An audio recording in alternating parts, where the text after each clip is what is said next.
Sementara itu bagaimana kondisi warga pengungsi korban banjir bandang dan longsor di Batu Busua di Kota Padang, Sumatera Barat sudah ada rekan Rindi Salsabila.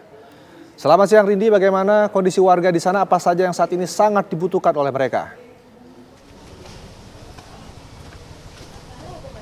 Ya, selamat siang Rendra dan juga pemirsa. Saat ini saya mengabarkan langsung di Desa Gunuang Nago, Kelurahan Kapalokoto, Pauh, Kota Padang, Sumatera Barat. Ini seperti yang tampak layar kaca Anda, pemirsa. Disinilah tempat warga mengungsi, yang mana berdasarkan informasi yang kami terima begitu ya, ada sekitar 5 kakak gitu yang mengungsi di sini, yang mana berdasarkan keterangan dari Ketua RT 02 RW 02 Desa Gunuang Nago ini pada awalnya adalah sebuah surau yang berluas sekitar 5-6 kali 10 meter. Dan pemirsa dapat Anda lihat ya, disinilah 5 kakak tidur berlindung setelah bencana banjir bandang dan longsor yang terjadi pada 3 pekan lalu. Dan pada awalnya memang sejak tanggal 29 November 2025 sampai 8 Desember 2025, pada awalnya posko ini didirikan oleh pihak Kelurahan Kapalokoto begitu. Namun setelah tanggal 8 sampai saat ini, posko ini merupakan posko KKN Kebencanaan Universitas Andalas. Dan pemirsa, untuk mengetahui secara lebih lanjut begitu ya, bagaimana kondisi warga yang telah mengungsi selama kurang lebih 3 pekan, saya sudah bersama dengan salah satu pengungsi, yakni Bapak Erwin ya? Edward begitu. Bapak Edward, bagaimana kabarnya pada siang ini Bapak? Baik-baik, alhamdulillah baik. Bapak, mungkin boleh minta tolong ceritakan Bapak sudah mengungsi di sini dari kapan, sudah berapa lama, dan bagaimana kondisi rumah Bapak sehingga Bapak harus mengungsi di sini? Kalau keadaan rumah udah parah, udah nggak bisa dihuni lagi kan. Nah, jadi kita mengungsi ke sini, ke masjid ini. Nah, lantaran rumah dekat di sini kan bisa kita awasin terus. Nah, gitu. Bapak, sejauh ini saya melihat ada banyak sekali bantuan begitu ya dari relawan. Tapi sebenarnya yang paling dibutuhkan sama warga yang mengungsi di sini apa saja, Pak? Yang dibutuhkan. Atau semuanya sudah tercukupi? Alhamdulillah sudah. Kalau untuk bantuan semuanya sudah tercukupi. Iya. Bapak, kan rumah Bapak sudah hancur akibat banjir bandang dan juga longsor begitu.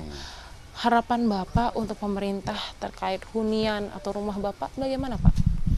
Ya, kalau untuk kedepannya saya meminta kepada pemerintahan untuk memberikan hunian kepada orang-orang yang membutuhkan, yang terkena dampak ini, supaya dapat hunian yang lebih bagus, tempatnya yang lebih layak. Asik. Bapak, terakhir, apakah kalau Bapak pribadi gitu masih ingin tinggal di Kapalokoto ini Pak setelah diterjang banjir bandang dan longsor pada 3 pekan lalu?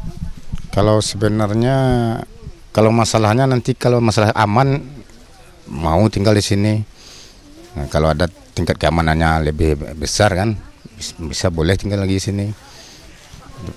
Bapak, terima kasih banyak atas waktu dan kesempatannya. Semoga sehat selalu dan Bapak pun bisa segera mendapatkan bantuan dari pemerintah sesuai apa yang diharapkan. Selamat beraktivitas kembali, Bapak. Ya, pemirsa, tadi pun kami juga sempat melihat begitu ya bagaimana untuk akses MCK warga yang mengungsi di sini begitu. Tadi kami sudah mampir ke toiletnya, memang ada beberapa pintu kamar mandi yang disediakan, untuk air bersihnya pun tercukupi, dan untuk luas dari kamar mandinya juga cukup luas dan bersih. Dan memang seperti yang terlihat tadi kami sudah menunjukkan ya oleh juru kamera kami Muhammad Ishak, memang sudah ada banyak sekali bantuan yang diberikan para relawan, dan tadi pun warga sudah mengaku cukup atas bantuan yang diberikan. Dan jika Anda dapat bayangkan pemirsa, di surau seluas kurang lebih 6 kali 10 meter ini, ada 5 kakak yang tinggal di sini. Tidak hanya orang tua pemirsa, tapi juga ada anak-anak. Tapi ada beberapa anak juga yang tetap melanjutkan sekolahnya meskipun mereka harus mengungsi begitu.